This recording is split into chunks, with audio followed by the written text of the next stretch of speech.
It's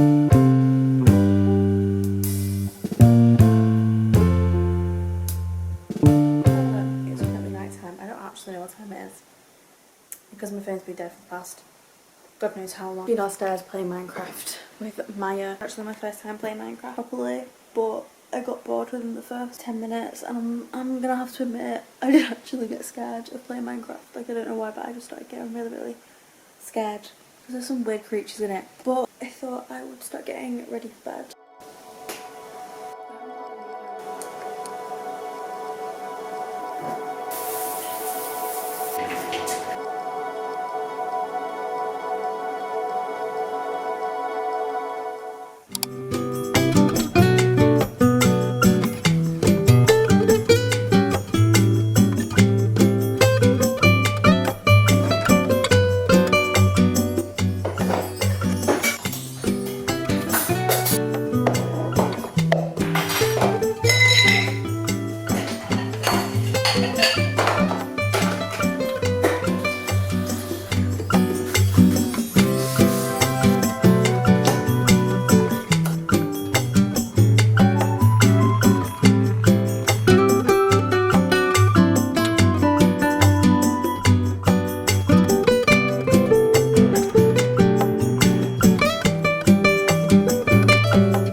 It's not the morning actually, it's 2:30 and this hoodie kind of smells, but I've literally just washed it. I was gonna sit like in the sun, but the sun is nowhere to be found.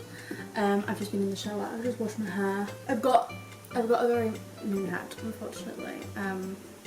So sorry about the unattractive look, but oh well. Today is a chill one. I'm not at work. I'm also a uni student, but uni doesn't start for another 5 weeks. I've put a fresh set of pyjamas on because I'm not going out today. Just going to be doing like a few cleaning jobs. I'm going to sit and read. Yesterday I finished a book. Today I'm in a different book. I don't actually know what else I'm meant to do. I think I've just got like a few random like bits that I need to do. I need to message Waterstones because they've changed my Student Plus card into like a normal one when I literally went into store to get it changed back to a student one because it was about to expire, and I'm so annoyed. I'm going into second year. I'm currently doing business and marketing. I'm going to look at the books that I've been reading recently. The book I've currently been reading, I'm going to show you quickly. The book I finished yesterday was The Wild by Sarah Pearce. It's part of a series of like a certain detective. It's a trilogy. I don't actually know she's carrying it on. She's releasing another book, but it's not to do with it. I think it's like a standalone one, and it's meant to be a tiny bit scarier.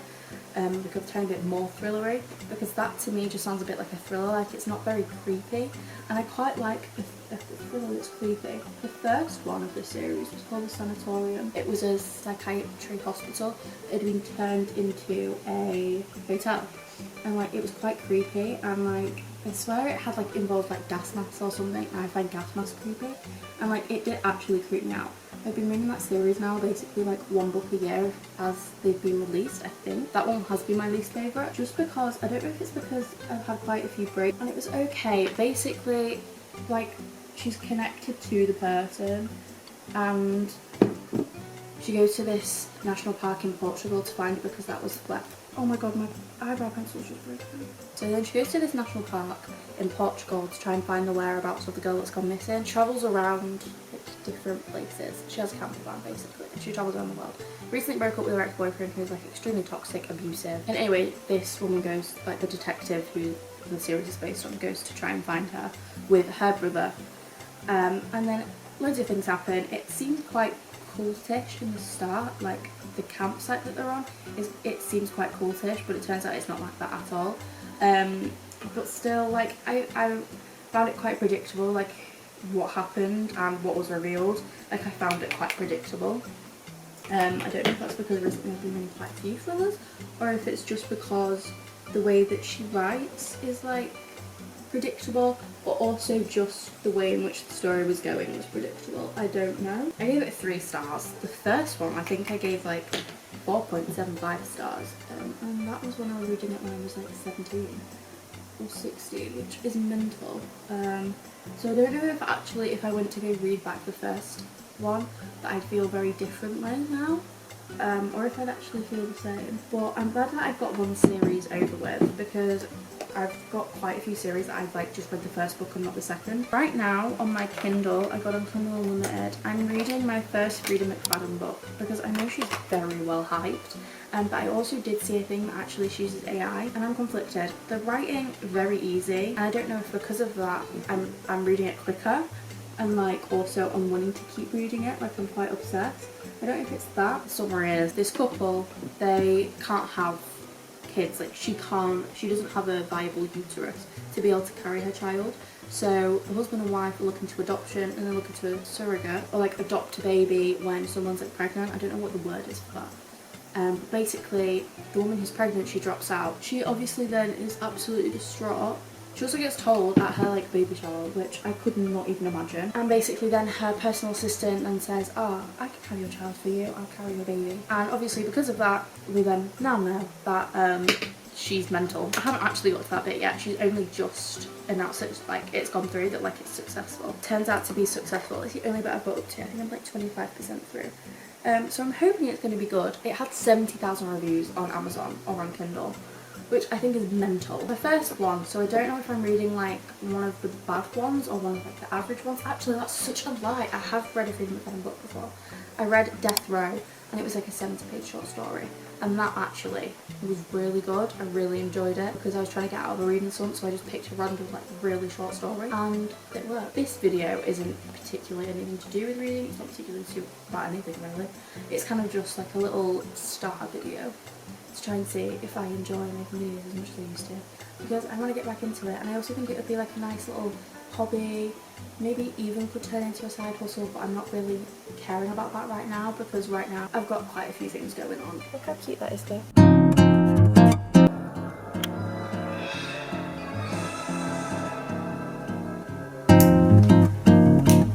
I'm on page 85, so I've got about 200 pages left. The one thing that I will say about this book is that some of like language is just quite cringy, and also some of it is just so irrelevant. Like right now they're on their anniversary date, and they're arguing over whether tomato is a fruit or a vegetable, and I'm just like, I already know it's a fruit.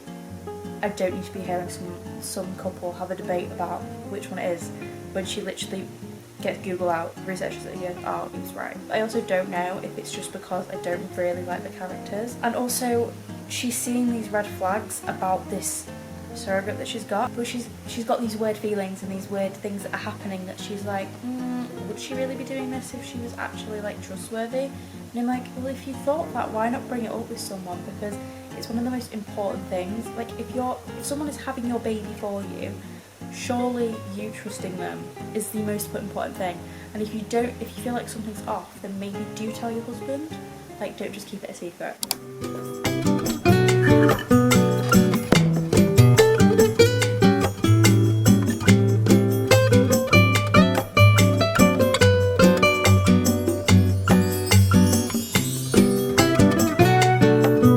Hello. I haven't filmed all day and I feel quite bad about it because obviously I'm trying to get into the swing of filming and it's just not happened today.